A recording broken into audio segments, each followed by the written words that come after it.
नमस्कार, आपके अपने YouTube चैनल हिंदी भाषा और साहित्य में मैं विशाल कुमार पुनः आपका स्वागत करता हूं और आज उपस्थित हूं रघुवीर सहाय जी की एक और कविता का भावार्थ लेकर, जिसका शीर्षक है चिट्ठियां। तो इस कविता का भावार्थ करने से पहले हम कुछ बातों को समझ लेते हैं कि किन भावों को लेकर कवि ने यह कविता लिखी है। तो जहाँ तक मैंने इस कविता को पढ़ा है तो इस कविता के जो मुख्य भाव हैं वे यही हैं कि किस प्रकार से आधुनिक काल में या ये कहें कि 20वीं शताब्दी के अंत में और 21वीं शताब्दी का प्रारंभ होने जा रहा है, इस काल में किस प्रकार से स्थितियां बदल रही हैं और किस प्रकार से समाज का विघटन होता जा रहा है।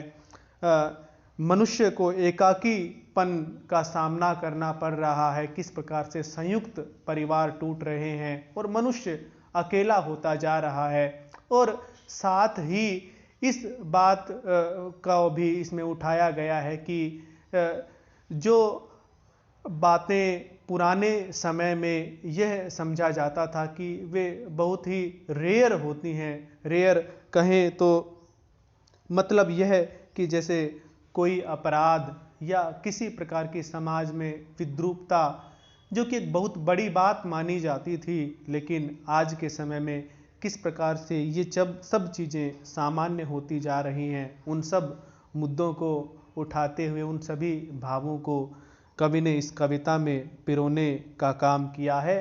तो आइए इस कविता का पंक्तिशः भावार्थ समझने का प्रयास करते हैं। आखिर जब कवि लिखने बैठा तो पाया कि वह चिट्ठी लिखता है। देखिए, कवि का कार्य होता है कविता करना, और कविता में सौंदर्य भावना का समावेश होता है, तभी उसको कविता कहा जाता है, कविता माना जाता है। जो कभी से हम कविता की परिभाषा पढ़ते आ रहे हैं, तो यहाँ पर कवि स्वयं कह रहा है कि जब वह कुछ लिखने के लिए बैठा, जब कोई साहित्य वह लिखने के लिए बैठा, कोई कविता लिखने के लिए वह बैठा, तो उसने जो लिखा वह कविता न होकर एक चिट्ठी का रूप धारण कर लेती है, अर्थात संदेश का रूप धारण कर लिया है। देखिए, चिट्ठी का प्रयोग किस लिए किया जाता है? चिट्ठी का काम होता है हमारे मन के भावों को, हमारे संदेश को किसी दूसरे तक पहुंचाना।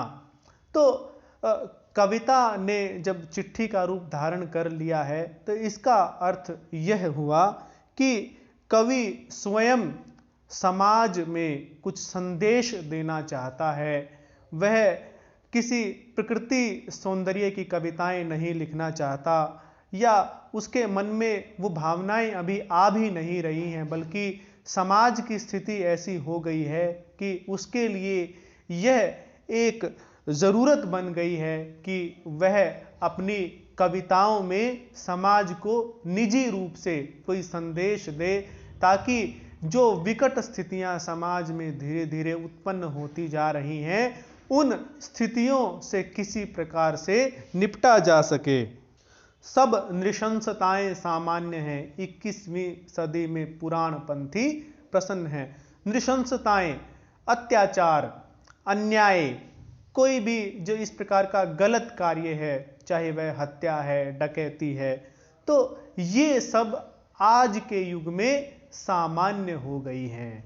देखिए कि आज के समय में भी हम देखते हैं तो नेताओं का पार्टी बदल लेना, आज किसी एक विचारधारा के हैं और कल दूसरी विचारधारा की पार्टी में सम्मिलित हो जाना, आज कुछ कहना और कल बिल्कुल उससे दूसरे ही विचार प्रकट करना, अत्याचार होना, अन्याय होना, ये सब बातें आजकल एक न्यू नॉर्मल, जिसको आजकल एक इस प्रकार के शब्द का प्रयोग किया जाता है, वैसी बातें हो गई हैं, सामान्य सी बातें हो गई हैं। जो बातें पहले बहुत अधिक महत्व रखती थी, किसी का अपने विचारों से डिग जाना या खुलेआम राजनीति में इस प्रकार से अपशब्दों का प्रयोग करना, ये सब पहले जो बड़ी ही एक अलग सी बातें समझी जाती थी, वे सभी आज बड़ी ही सामान्य हो गई हैं। वे नृशंसताएं, वे अत्याचार और वे अन्याय आजकल सभी सामान्य हो गए हैं। उन सबका इतना अधिक कोई महत्व या उन सब के प्रति जो इतनी अधिक संजीदगी होनी चाहिए थी, वह संजीदगी अब नहीं रही है। पुराणपंथी प्रसन्न हैं। पुराणपंथी वे लोग जो दकियानुसी सोच के हैं, वे लोग जो परंपरागत और रूढ़िवादी सोच के हैं, उन लोगों को इन बातों से प्रसन्नता होती है। वह क्यों होती है? क्योंकि जब वे पुराने समय में इस प्रकार की नृशंसताएं, अन्याय, अत्याचार करते थे, तो वह समाज में अलग से दिखाई देता था, उसे सामान्य बात नहीं समझा जाता था, वे सब असामान्य बातें होती थी। लेकिन आज के समय में वे सभी बातें सामान्य हो गई हैं और उन्होंने जो भी प्रोपोगेंडा फैलाने हैं, जो भी नृशंसताएं करनी हैं, वे बड़े आराम से कर देते हैं, क्योंकि वे सब आजकल असामान्य ना गिनी जाकर सामान्य ही गिनी जाने लगी हैं। 20वीं शताब्दी शेष होने लगी, सब मेरे लोग एक एक कर मरते हैं।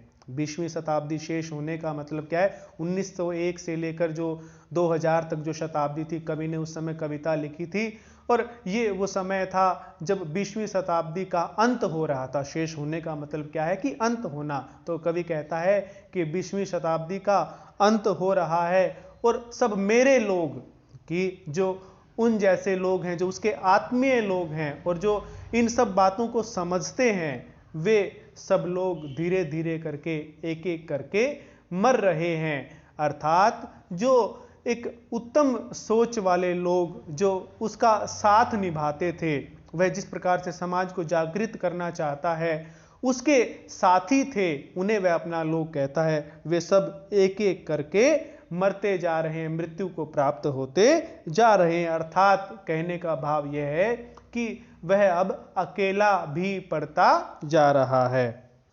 बार बार बचे हुए लोगों के अते पते, माफ कीजिएगा, बार बार बचे हुए लोगों की सूची बनाता हूं, जो बाकी बचे हुए लोगों के अते पते बतलाएं। और अब कवि क्या कर रहा है कि भले ही बहुत से उसके अपने लोग उससे दूर हो गए हैं, उनकी मृत्यु हो चुकी है, लेकिन कुछ लोग जो बचे हैं, वह उन लोगों की सूची बनाता है और उन लोगों की सूची बनाकर उनसे संपर्क करना चाहता है। क्यों संपर्क करना चाहता है? उसे उम्मीद है कि जो बचे हुए लोग हैं, जिनकी वह सूची बना रहा है, वे उन जैसे कुछ और लोगों के अते पते बतलाएंगे, ताकि वह उन सब से भी संपर्क करे। अर्थात वह चाहता है कि वह ऐसे लोगों से मिले, ऐसे लोगों का एक समूह बनाए, ऐसे लोगों से बात करे जो लोग समाज को बचाना चाहते हैं और जो उस जैसा ही समाज को संदेश देना चाहते हैं। इसीलिए वह उन लोगों की सूची बनाता है और उनसे उन लोगों के अते पते जानना चाहता है जिन लोगों को वे उस जैसे लोग जानते हैं, जिससे ये चिट्ठियां मैं उनको भेज दूं। और वो जो बाकी बचे हुए लोग हैं, उनसे औरों के अते पते क्यों जानना चाहता है? कि वह उनके पास अपना संदेश भेजना चाहता है, वह अपनी चिट्ठी उनके पास भेजना चाहता है। सबसे पहले पत्र यह लिखो, मेरा घर यह दरकता है।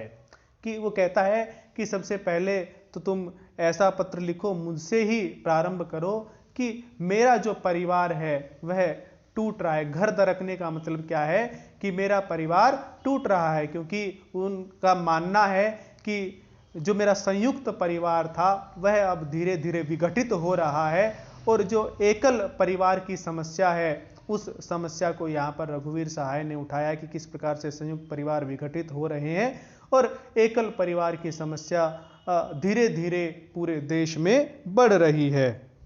तुम जहां हो एक बार के लिए आओ, ये मेरे बच्चे के नाम डाक में देना। वो कहते हैं कि जो मेरे बच्चे हैं उनके नाम तुम यह डाक में ये चिट्ठी डाल देना। और उसमें संदेश क्या दिया गया है कि तुम जहां भी हो एक बार ही सही तुम मिलने के लिए अवश्य आओ। उनके बस अस्थायी पते हैं, पर खबर उन्हें मिल जाएगी। कवि कहता है कि हालांकि चिट्ठी मैं उनके पास भेज रहा हूं और उनके कोई स्थायी पते नहीं है, परमानेंट एड्रेस नहीं है, बल्कि उनके अस्थाई पते हैं, टेम्पररी एड्रेस हैं। भले ही वे टेम्पररी एड्रेस उनके हों, लेकिन यह खबर तो उन तक पहुंच ही जाएगी। कहने का भाव यह है कि जीवन इस प्रकार का हो गया है कि अब स्थायी पता किसी के पास भी नहीं है। सभी इसी तरह से भटकाव में रहते हैं, कभी एक स्थान पर कभी दूसरे स्थान पर। लेकिन भले ही वे इस तरह से भटकाव में रहें, और ये बात नहीं है कि उन्हें परिवार के बारे में पता नहीं होता। परिवार के बारे में पता उनको हमेशा ही होता है, भले ही वे परिवार की तरफ नजर करें या न करें, अर्थात परिवार के प्रति लगाव रखें या ना रखें, हालांकि परिवार की बातों का उन्हें पता होता ही है। इसीलिए यहाँ पर रघुवीर सहाय जी कहते हैं कि भले ही उनके अस्थाई पते हैं, लेकिन उनको ये खबर किसी न किसी प्रकार से मिल ही जाएगी। जब सुख में होंगे तब उन्हें याद आऊंगा, जैसे कि पिता मुझे याद आते थे। अब रघुवीर सहाय जी यह उम्मीद करते हैं कि मेरे बच्चों को मैं तब अवश्य ही याद आऊंगा जब वे सुख में होंगे, ऐसी वे उम्मीद करना चाहते हैं। वे इस प्रकार की आशा रखते हैं कि उनके बच्चे उन्हें याद रखेंगे, जैसे कि मैं अपने पिता को हमेशा याद रखता हूं। और ये बात तो हमने रघुवीर सहाय जी का जो जीवन परिचय पढ़ा उसमें भी पढ़ी थी कि रघुवीर सहाय जी यह मानते थे कि उनके पिता की मृत्यु के बाद उनके पिता कहीं न कहीं उन्हें लगता है कि उनमें ही समा गए हैं। उनके पिता का उनके जीवन पर बहुत प्रभाव पड़ता रहा था।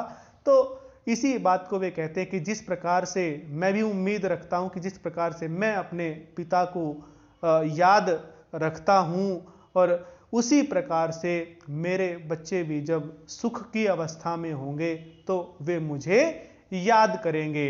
अर्थात कवि यह बताना चाहता है कि हालांकि ऐसा बहुत कम दिखाई देता है, लेकिन मुझे ऐसी उम्मीद है, क्योंकि मैं भी अपने सुख में पिता को याद कर ही लेता हूं। तो क्योंकि मैंने भी अपने बच्चों को इस तरह के संस्कार दिए हैं, तो उम्मीद है कि वे भी मुझे सुख के क्षणों में याद कर लेंगे।